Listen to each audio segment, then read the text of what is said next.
Assalamualaikum warahmatullahi wabarakatuh. Selamat pagi.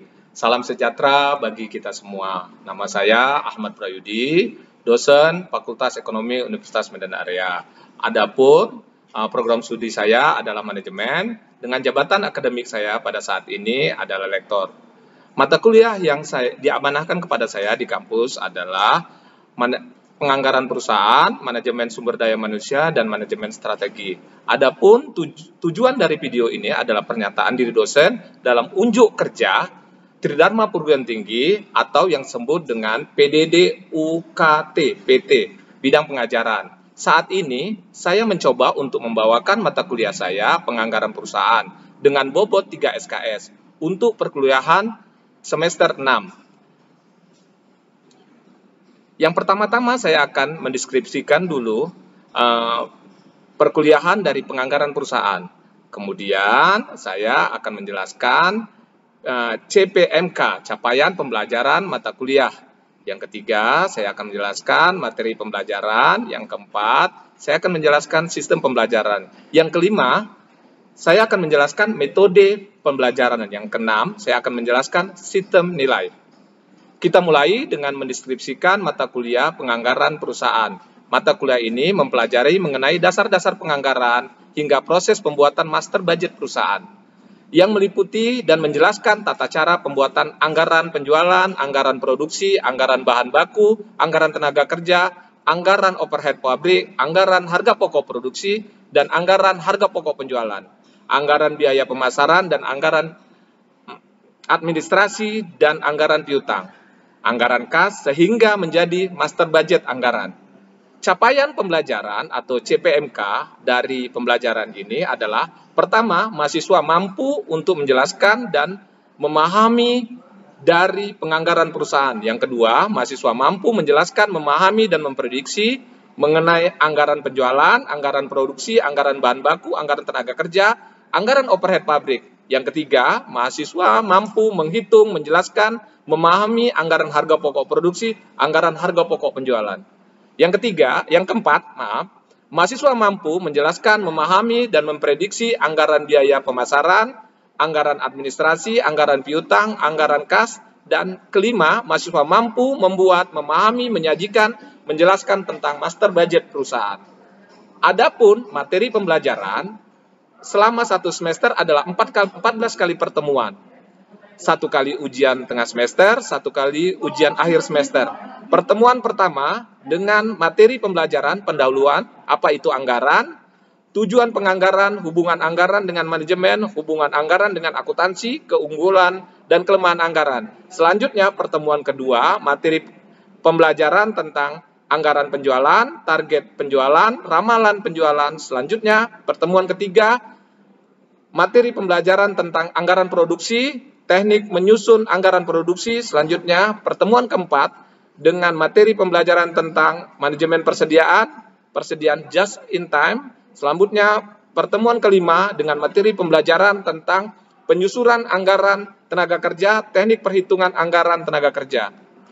Selanjutnya, pertemuan keenam dengan materi pembelajaran tentang tarif overhead pabrik, anggaran biaya overhead pabrik. Selanjutnya pertemuan ketujuh dengan materi pembelajaran tentang perhitungan harga pokok produksi dan harga pokok penjualan. Selanjutnya pertemuan ke-8 diisi dengan ujian tengah semester. Selanjutnya setelah ujian tengah semester, pertemuan ke-9 dengan materi pembelajaran tentang pembuatan anggaran biaya, pemasaran, dan administrasi. Kemudian selanjutnya pertemuan ke-10 dan 11 dengan materi pembelajaran tentang anggaran piutang dan pengendalian piutang. Selanjutnya anggaran ke-12 dan ke-13 materi pembelajaran tentang siklus kas, pembuatan anggaran kas. Selanjutnya dengan pertemuan ke-14 dan ke-15 dengan materi pembelajaran tentang master budget perusahaan manufaktur, master budget perusahaan dagang, master budget perusahaan jasa. Selanjutnya pertemuan ke-16 kita ujian akhir semester. Kemudian kita lanjutkan dengan metode pembelajaran. Metode pembelajaran yang saya gunakan selama perkuliahan adalah DIA atau Delivery Interaction Assessment, di mana saya menggunakan metode ceramah kepada mahasiswa.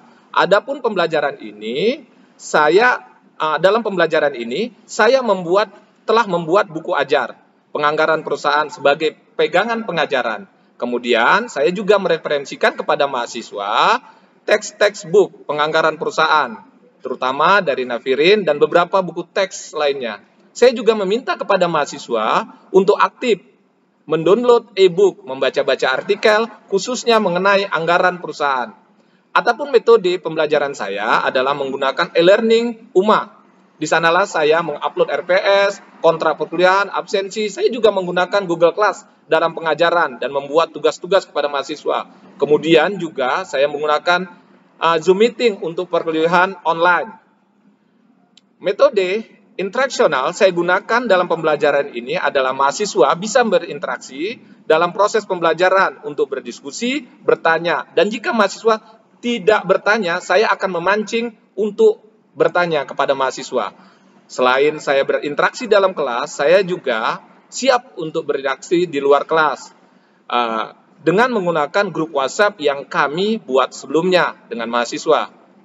Asesmen yang merupakan bagian dari penilaian dan evaluasi itu kalau sudah dikerjakan bagian pengendalian mutu. Saya menjalankan sistem manajemen mutu yang sudah ada di kampus saya. Sistem penilaian yang diberikan dengan menggunakan bobot 10% untuk partisipasi, 50% untuk tugas dan aktivitas, 15% untuk ujian tengah, 25% untuk ujian semester dengan catatan kehadiran mahasiswa minimal 15%. Dari nilai hasil mahasiswa yang didapat, dari kemampuan mahasiswa itu sendiri dengan menggunakan penilaian acuan norma atau yang disingkat dengan PAN, yaitu kisaran rentang A sama dengan lebih besar dari 85, B plus sama dengan 77,5 sampai dengan 84,9, B sama dengan 70 sampai 77 sampai 9, C sama dengan 62 sampai dengan 69,9, C sama dengan 55 sampai 62,9, D sama dengan 45 sampai dengan 54,9, E lebih kecil atau sama dengan 44,9. Demikianlah mengenai video pembelajaran dari saya. Selanjutnya saya akan tampilkan cuplikan video pembelajaran saya di kelas dengan menggunakan Zoom meeting. Assalamualaikum warahmatullahi wabarakatuh. Salam sejahtera bagi kita semua. Terima kasih. Warahmatullahi wabarakatuh.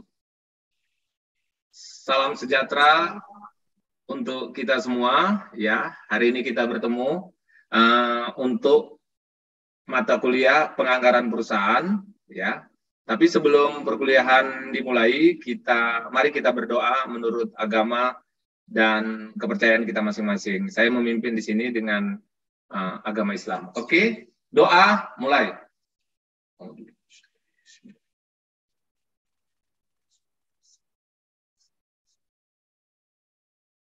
Doa selesai. Oke, kita mulai share. Oke.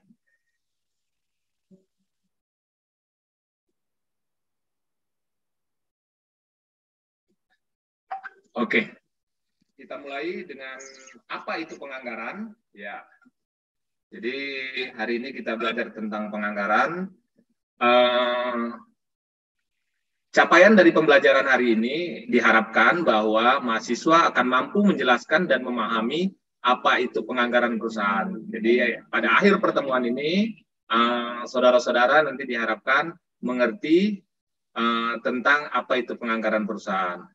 Kemudian tentang materi-materi yang akan kita bahas hari ini dalam perkuliahan ini adalah pertama itu mengenai apa itu anggaran, kemudian 2 apa itu penganggaran perusahaan, kemudian 3 tujuan penganggaran, 4 hubungan anggaran dengan manajemen, ke-5 hubungan anggaran dengan akuntansi, ke-6 jenis-jenis anggaran, ke-7 keunggulan dan kelemahan dari anggaran.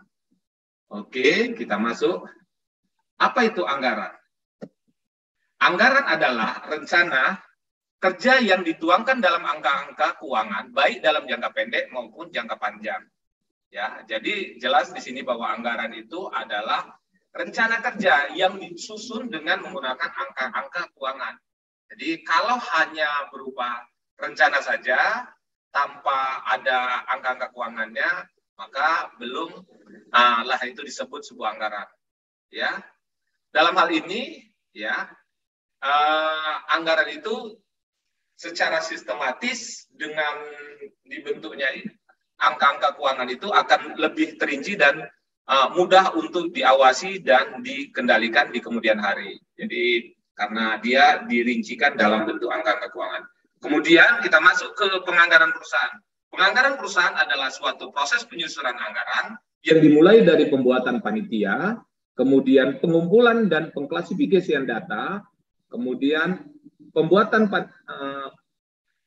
pengajuan rencana kerja, baik fisik maupun keuangan, pada tiap-tiap seksi, bagian, divisi, penyusunannya secara menyeluruh, dan merevisikannya jika memang itu diperlukan. Kemudian mengajukannya kepada pimpinan puncak untuk disetujui dan untuk dilaksanakan. Jadi penganggaran itu artinya lebih luas daripada sekedar anggaran, ya, karena di penganggaran sendiri menjelaskan bahwasannya dimulai dari pembuatan panitia, kemudian pengumpulan dan penghasilkan data, kemudian membuat rencana kerja baik fisik maupun keuangan, kemudian diturunkan di breakdown lagi untuk bagian-bagian seksi, bagian divisi, kemudian dikumpulkan menyeluruh dalam panitia anggaran, kemudian setelah disetujui dalam panitia anggaran, kemudian diajukan ke badan pengawas atau ke komisaris, ya, untuk diajukan kepada pimpinan puncak untuk disetujui dan dilaksanakan. Ya, kalau untuk perusahaan yang dalam berbentuk perseroan terbatas biasanya diajukan dalam rapat umum pemegang saham. Ya. Kemudian, jadi ada pertanyaan, apa sebenarnya tujuan penganggaran perusahaan? Tujuan penganggaran perusahaan itu adalah untuk memaksa manajer membuat rencana kerja, ya kan? Membuat rencana kerja, kemudian membuat tolok ukur evaluasi kinerja, kemudian meningkatkan komunikasi koordinasi antar manajer, kemudian membantu dalam pengambilan keputusan. Dengan adanya anggaran, maka para manajer akan mudah dalam bekerja karena dia telah membuat rencana kerja. Kemudian dengan mudah dia akan mengevaluasi kinerjanya berdasarkan rencana kerja tersebut. Dengan adanya anggaran yang disesuaikan juga dengan organisasi perusahaan, maka dia akan meningkatkan komunikasi dan koordinasi antar manajer. Ya, jadi misalnya di bagian penjualan, dia akan mudah berkoordinasi dengan bagian produksi. Begitu juga dengan bagian-bagian yang lainnya. SDM akan cepat akan mengetahui seberapa sebenarnya diperlukan orang-orang untuk bekerja. Kemudian di bagian akhir dijelaskan untuk membantu dalam pengambilan keputusan. Oke. Ya. Dalam pelajaran ini juga kita diterangkan bahwa ada hubungan anggaran dengan manajemen. Yang pertama, proses manajemen itu merupakan hubungan unsur daripada perencanaan, perorganisasian, penataan, kepemimpinan, dan pengendalian. Jadi kalau kita lihat hubungan anggaran dengan manajemen tersebut dalam proses perencanaan atau planning, yaitu menyusun rencana kerja sebagai dasar pedoman kerja. Ya, jadi fungsi planning di sini jelas bahwasanya anggaran adalah sebagai dasar pedoman kerja. Kemudian untuk pengorganisasian, yaitu menyusun struktur organisasi dan memberikan wewenang dan permintaan pertanggungjawaban. Jadi dengan jelasnya struktur organisasi yang ada di sini, maka akan jelas pertanggungjawaban masing-masing. Kemudian dalam penataan atau staffing, ya, di sini akan mudah membimbing, mengarahkan sumber daya manusia, Karena dengan pengorganisasian yang jelas, akan dibuat tupoksi yang jelas kepada masing-masing tenaga kerja. Kemudian untuk leading, kepemimpinan, ya akan menciptakan kerjasama dan koordinasi untuk bagian-bagian yang tadi. Ya, dalam organisasi-organisasi tersebut akan mudah berkoordinasi satu sama lainnya. Jadi kepemimpinan akan lebih mudah. Kemudian untuk pengendalian dan controlling, ya, dalam fungsi manajemen akhirnya itu akan mudah pengawasan pelaksanaan kerja berdasarkan rencana kerja dan berdasarkan rencana kerja yang sudah ditetapkan. Oke, ya. Ada yang mau memberikan masukan, ya, di sini, atau kita lanjutkan dulu, ya. Jadi kemudian kita sambung lagi. Apa hubungan sebenarnya anggaran perusahaan dengan akuntansi? Jadi anggaran dalam beberapa hal didasarkan atas data historis yang sebagian besar itu dihasilkan dari sistem akuntansi dan pengawasan yang menyangkut pengukuran hasil yang telah direalisasikan. Jadi data-data historis ini yang biasanya digunakan oleh para pembuat anggaran untuk membuat satu anggaran. Jadi biasanya seperti itu. Jadi makanya perlu data-data dari akuntansi. Ya, kemudian akibat untuk dapat menyelenggarakan perencanaan dan pengendalian laba yang sehat harus diselenggarakan dengan sistem akuntansi dan pertanggungjawaban yang jelas. Ya, jadi perencanaan dan pengendalian laba yang sehat tentunya akan mudah dikelola dengan sistem penganggaran yang menggunakan sistem akuntansi. Ya. Kemudian hubungan anggaran dengan akuntansi, ya, itu dilanjutkan dengan perbandingan antara realisasi dan aktual dalam laporan akuntansi, ya, dengan anggaran. Tidak ada gunanya bila pengelompokan dalam sistem akuntansi tidak sesuai dengan anggaran. Jadi pengelompokan anggaran itu biasanya disesuaikan dengan sistem akuntansi yang berlaku. Jadi bentuk-bentuknya itu semua hampir sama dengan bentuk daripada sistem budgeting. Ya. Kemudian kita masuk ke materi selanjutnya adalah materi tentang jenis-jenis anggaran. Berdasarkan waktu, anggaran dapat dibedakan menjadi anggaran jangka pendek, anggaran jangka panjang. Ya, anggaran jangka pendek itu biasanya paling lama itu 1 tahun. Untuk anggaran jangka panjang itu lebih dari 1 tahun atau 5 tahun. Kemudian ada juga yang bikin jangka menengah, itu tinggal kombinasi saja. Kemudian ada juga berdasarkan ruang lingkup anggaran yang dapat dibedakan menjadi anggaran parsial, yaitu anggaran yang ruang lingkupnya terbatas, misalnya untuk anggaran produksi atau anggaran penjualan saja. Jadi diparsialkan, dipisah-pisah untuk masing-masing anggaran. Ada juga anggaran komprehensif atau yang lazim disebut dengan anggaran induk atau master budget, yaitu anggaran menyeluruh, yang nantinya akan kita akan pelajari dalam pertemuan-pertemuan berikutnya. Kemudian anggaran juga dibagi atas dasar fleksibilitas, yaitu anggaran statis atau statis budget, atau anggaran tetap, fixed budget, yaitu anggaran untuk satu titik kegiatan, misalnya untuk satu volume penjualan, misalnya 1000 unit, kemudian disusun anggaran itu pendapatan biaya dan anggaran biaya operasi dengan menggunakan volume penjualan yang 1000 unit. Kemudian ada anggaran lagi, anggaran yang luas, misalnya untuk flex atau yang disebut dengan fleksibel budget, yaitu anggaran yang dibuat berdasarkan beberapa titik. Ada yang titiknya 1000, ada yang 1100, ada 1200, dan seterusnya. Kemudian disusun pendapatan biaya dan laba operasi. Ini biasanya untuk beberapa skenario yang akan dipilih oleh para manajer. Ya. Oke, untuk materi selanjutnya adalah keunggulan dan kelemahan anggaran. Jadi anggaran itu sendiri mengandung unsur dari keunggulan dan kelemahan.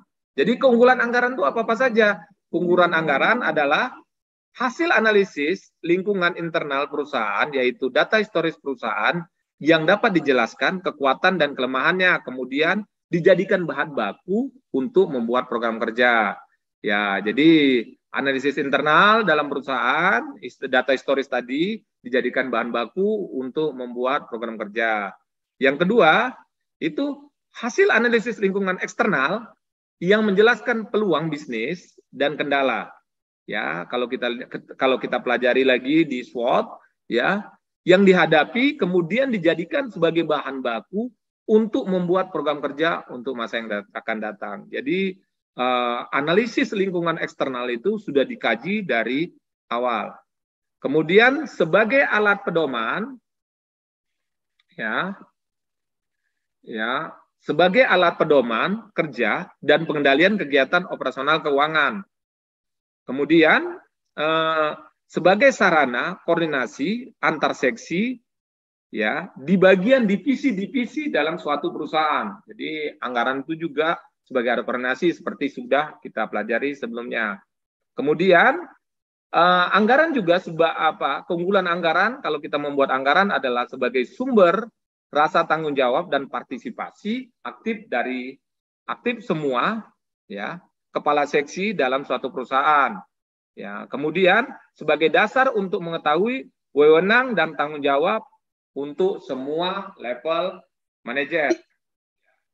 Di samping dari kelemahan anggaran, ada juga kelebihan anggaran, ada juga kelemahan anggaran.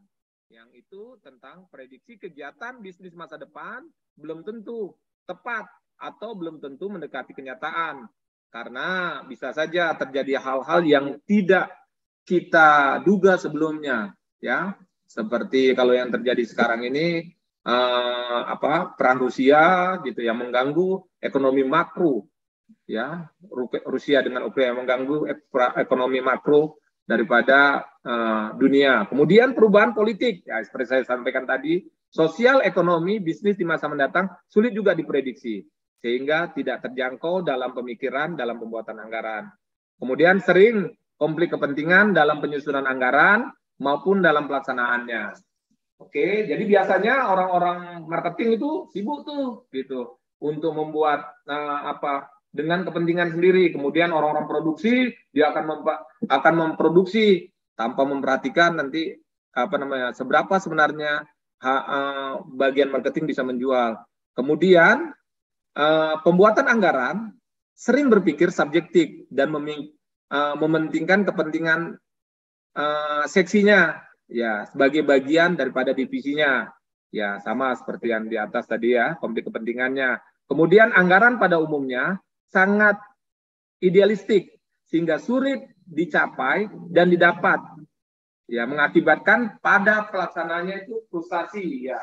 Jadi biasanya anggaran itu, ya, itu pembuatnya itu ideal, gitu, dibuat secara ideal, sehingga terkadang-kadang para pelaksana anggaran itu stres, gitu. Ya, kira-kira apa yang bisa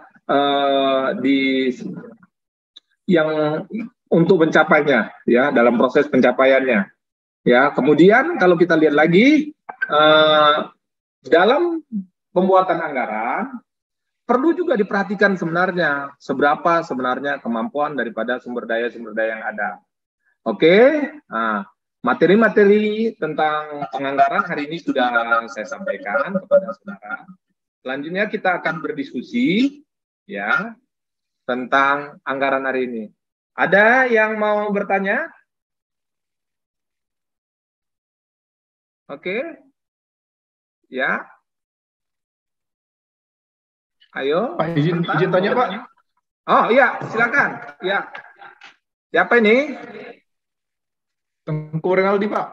Oh ya, Tengku Renaldi. Ya, oke, Tengku Renaldi. Apa pertanyaannya? Pak, ini misalnya nih Pak, kalau misalnya ada perusahaan kan udah menetapkan anggaran untuk tahun berikutnya. Ya. Ternyata pada realisasinya mungkin ada beberapa faktor tertentu yang menyebabkan satu kegiatan itu dia biayanya membengkak, Pak. Jadi nggak sesuai, melebihi dari yang sudah dianggarkan. Nah, itu solusinya untuk masalah kayak gitu tuh kayak mana, Pak? Oh, oke ya. Ya, terima kasih kepada Ko Renaldi yang sudah bertanya ya. Itu luar biasa pertanyaannya, bagus ya. Jadi seperti kita tanyakan tadi bahwasannya anggaran ya sebagus-bagus ya, pembuatan anggaran juga seperti kita katakan tadi ada kelemahannya. Bahwasannya ada hal-hal yang di luar daripada kemampuan kita untuk memprediksinya. Seperti Tengku Renaldi tadi menyatakan bahwasannya tiba-tiba dalam satu budget, satu anggaran itu melebihi, gitu ya kan? Kita masih bisa diberikan kesempatan dengan adanya anggaran, gitu. Perubahan anggaran. Jadi perubahan anggaran itu biasa dilaksanakan. Jadi silakan. Biasanya itu di sekitar bulan 6, 7, 8 itu kita perusahaan itu biasa mengevaluasi kira-kira mana target-target yang bisa dicapai, yang tercapai, kemudian yang kira-kira nantinya harus dilakukan perubahan, ya. Jadi seperti itu. Jadi begitu Pak Tengku Renaldi. Ya, apa dari saya. Jadi seperti itu. Nanti masih bisa. Jadi biasa itu kalau di bulan 6, 7, 8 itu dilakukan perubahan anggaran. Oke, ada lagi yang mau bertanya? Ya. Oke, kalau ada yang bertanya, perkuliahan kita hari ini kita tutup sampai di sini. Jangan lupa ya membaca buku ajar penganggaran perusahaan yang sudah saya bagikan. Nanti untuk minggu depan supaya lebih jelas lagi. Dan tugas kepada saudara itu mengumpulkan bentuk-bentuk anggaran, ya, bentuk-bentuk anggaran untuk perusahaan-perusahaan jasa, ya, perusahaan manufaktur, nanti dikumpulkan via Google Classroom kita. Oke, terima kasih kepada saudara-saudara yang hadir dalam perkuliahan hari ini. Salam sukses semua untuk kita semua. Assalamualaikum warahmatullahi wabarakatuh. Salam sejahtera untuk kita semua.